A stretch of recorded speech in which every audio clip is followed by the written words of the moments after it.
Let me tell you about this cup.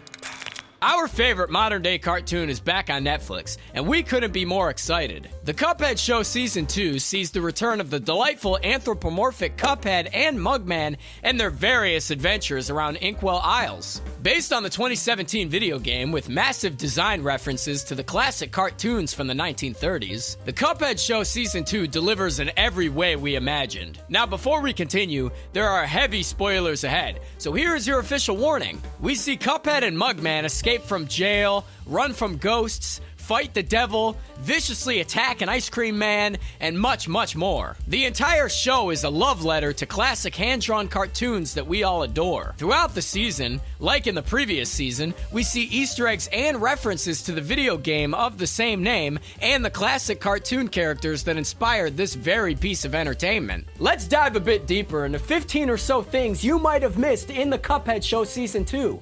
I'm Joey C. Let's go!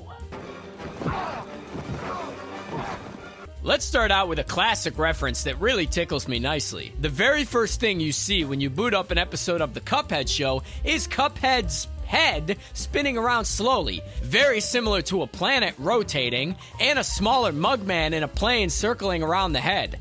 Now you're probably thinking, boy, that seems quite familiar, and let me tell you, you'd be correct. This is a reference to the classic Universal Pictures intro that was used between 1927 and 1936. We see a planet rotating with Universal Picture written on it with a small plane circling the planet. Fun nerd fact for you, the plane is a Lockheed 8C Sirius, and the plane that Mugman is piloting is very similar. It only makes sense that they used this kind of intro considering the entire show is basically a 1930s cartoon that was produced about 100 years in the future. Jumping into the second episode, we see the boys Cuphead and Mugman doing some dances trying to impress Elder Kettle, so he will give them some cookies, which is unsuccessful. Although Chalice drops in, does the same sort of dances, and gets a cookie, which makes me chuckle. Anyways, the trio of trouble decide to go out and create some more trouble. They steal Elder Kettle's car and race it towards town. They crash the car onto a train track with a speeding train racing towards them. Now that anthropomorphic train is looking mighty familiar. Come to find out, the train is the exact same train from the 1933 classic Fletcher Studios animated short Popeye the Sailor with Betty Boop,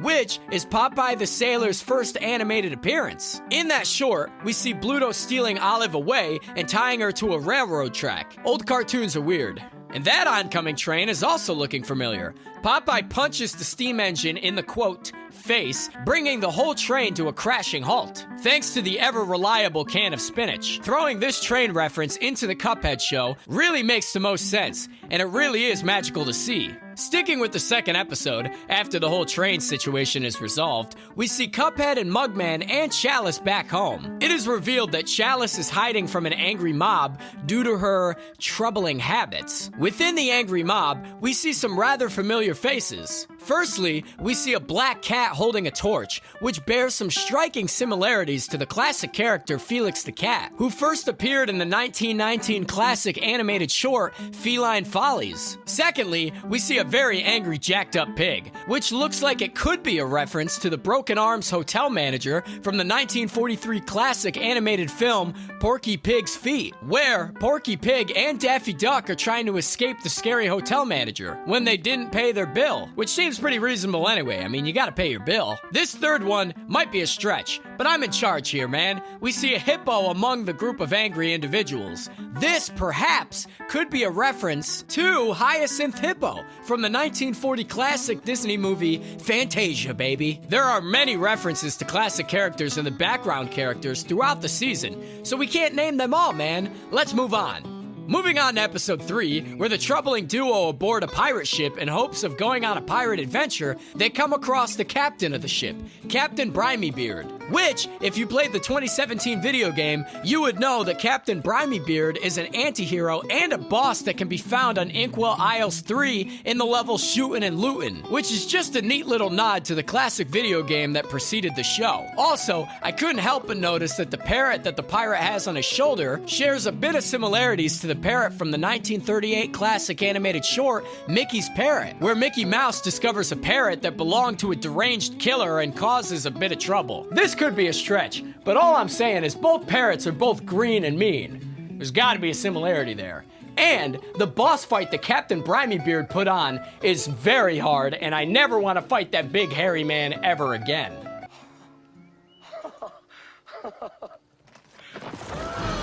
Episode 4 of the Cuphead show sees Mugman and Cuphead getting into a fight because Cuphead is a little wild and crazy, and Mugman is a bit more rational about things. They decide to leave each other and find new brothers, which is very sad. Mugman goes home while Cuphead goes into town to find a brother that is just as wild and crazy as he is, which might be a bit hard because that boy is hardcore. Anywho, Cuphead comes across the seemingly wild bull boy, and they embark on a mission of crazy activities across town. One of the many things they embark on is roof surfing on top of the Inkwell Isles Metro trolley, which is just totally hardcore and so punk rock. If you look closely, the driver of the trolley is an anthropomorphic peanut man with a wonderful stash. Now this could very well be a reference to another rather famous anthropomorphic peanut man, Mr. Peanut, the advertising logo for Planters, the snack company. The only difference between the two would be the wonderful thick stash of the trolley driver, but I'm assuming that's because of copyright issues. All I'm saying is any anthropomorphic peanut man has to be Mr. Peanut. Later on in episode 4, which is funny because the episodes are only 11 minutes long, we can see Mugman holding open auditions for a new brother, and we see a long line of a motley crew of cartoon characters, some of which look rather familiar to those familiar with classic cartoons. The first one that caught my eye is a little anthropomorphic toaster near the front of the line of potential brothers. This little toaster is the very same design as the toaster from the 1987 animated film, The Brave Little Toaster, and all of its sequels. The movie follows a world where household appliances and other electronics have the ability to speak and move, but pretend to be lifeless in the presence of humans. Boy, does that idea sound familiar. It's a classic animated movie, and it only makes sense that the Cuphead show would throw in a reference to the Brave Little Toaster in an episode. Continuing in episode 4 of the wonderful Cuphead show, in that same line of potential brother applicants, aside from the Brave Little Toaster, we also see another familiar face, an anthropomorphic saxophone. One could say that this particular saxophone is the very same classic character from the silly Symphony Musicland, which was released in 1935. This Disney project shows an anthropomorphic saxophone from the Isle of Jazz, who falls in love with a violin from the land of Symphony. How that works, I have no idea. Disney loves the idea of anthropomorphic stuff, man. Down in the fiery depths of hell, also known as the Underworld, more on that later, we see the devil. More on him later. And we see various demons who are stuck in the Underworld.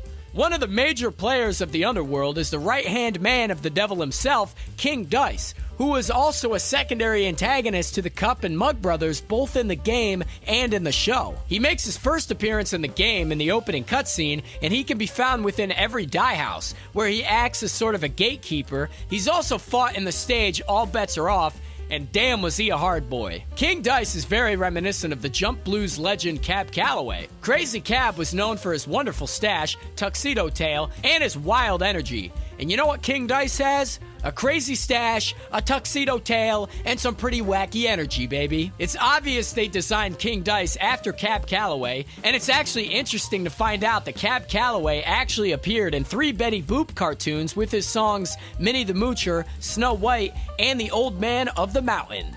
Moving over to episode 8, we see the first episode of the season featuring the devil and the underworld. In this visit to the Great Below, we see the devil is very troubled with the idea of Mugman's soul not being captured, and it's haunting the devil. So the devil puts together a group of his finest demons, but then accidentally incinerates them, and doing the same to his second finest group of demons. We finally see a misfit group called the third best demons of the devils, one of which is a rather familiar looking spider demon. This spider looks awfully familiar to the one featured in the silly Symphony short, Hell's Bells.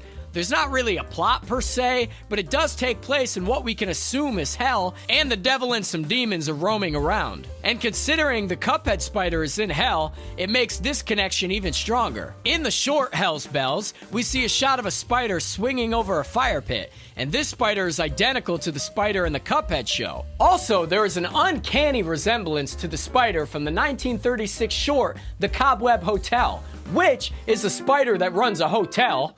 don't know how that works, for flies, but he keeps the flies captive, which just sounds so terrifying. Why is that a children's cartoon? These classic references are just wonderful, aren't they? Buckle in for this one, because this is a fantastic one. In episode 10, we see the boys, Cuphead and Mugman, making a surprise cake for Elder Kettle so he will do something nice for the boys, like take them to the amusement park, for instance. The boys left the front door open, which lets a rat inside the cottage. So the boys are trying to get the rat out of the cottage by setting up multiple traps, but the rat is just too smart and powerful for the boys, so they might have to get help from Elder Kettle to get the rat out. Now, does this theme sound familiar? A bigger anthropomorphic being in a very heated war of traps and pains with a much smaller anthropomorphic mouse or rat? That would be Tom and Jerry, baby. Tom and Jerry ran from 1940 to 1968. What a run. It follows a house cat, Tom, and a mouse, Jerry. And the plot of each episode usually centers on Tom's numerous attempts to get the best of Jerry, and vice versa, and mayhem and destruction that follows. You can compare the Tom part to Cuphead and Mugman trying to outsmart the rat, which would be the Jerry part. It gives off classic Tom and Jerry vibes, and we loved every second of this episode.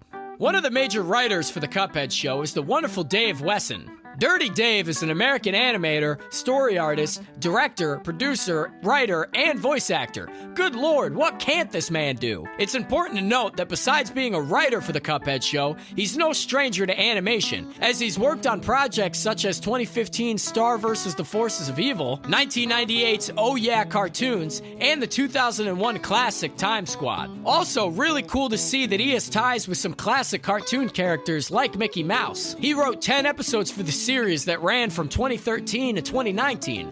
It only makes sense that he writes for the show that was inspired by cartoons like Mickey Mouse. The animation cycle is complete, baby. Let's take a look at something that isn't a reference to the classic cartoon shows and movies from the early 1900s. Back to the wonderfully spooky home of the devil in the show. I call it hell, but the show's dialogue calls hell the Underworld, specifically for the reason so it doesn't offend children who will watch the show. Wait, what's this show rated? Hang on, let me look this up. Oh, it's rated TVY 7. That makes sense. For some reason, I thought this show was more adult than that, but I guess not. That being said, in some episodes, the show's dialogue does call it hell anyways, so I'm not really sure what's going on there. Taking a leap back to episode 1 of season 2 of the Cuphead show, we see the boys incarcerated in jail and attempting to escape through numerous ways. But of course, they always fail, like they usually do in cartoons. Anyways, at the 3-minute mark in the episode, we see the Cup and Mug boys behind their bars. And across the hallway, we see another anthropomorphic being locked up, a neat little clock. Now that got me thinking, why does an anthropomorphic clock ring so many bells? Beauty and the Beast, baby. It can't be a coincidence. Although the design isn't exactly the same, a clock that moves and talks is all I need to make this entry. In Beauty and the Beast, the 1991 classic, we meet Cogsworth, the voice of reason, and the being that keeps a watchful eye of the castle's other anthropomorphic servants. Good lord, how many more times can I say anthropomorphic? At least one more time. Anthropomorphic. And all I'm saying is if it's an anthropomorphic clock, it's immediately Cogsworth. That's all I'm saying. Good day, sir. You lose. Good day, sir. Let's hit you with a nice and easy short one for you. Sticking with the introductory episode of the second season, like I said before, we see the boys locked up in prison trying to escape. Now we see an establishing shot of the prison, and I can't help but see the similarities between this prison and the real-life Alcatraz. For one, the entire prison is on its own little island, just like Alcatraz. And the other major similarity would be the towering lighthouse that overlooks all the other buildings on the property. Alcatraz is synonymous with classic gangster tropes, and Cuphead loves to pull from anything classic. And finally, let's discuss the devil a bit. He plays a massive role in the series and in the video game as the main enemy of our favorite brothers. The devil shares some striking resemblance to the devil in the silly Symphony short Hell's Bells, the one that we mentioned before. The design of the devil in both the video game and the series comes directly from Hell's Bells, and they look nearly identical. And another cool thing to point out is the hell setting in both the Cuphead show and in the short Hell's Bells are also identical. This is great. I am way more excited than I should be. Look at the muscles on this guy.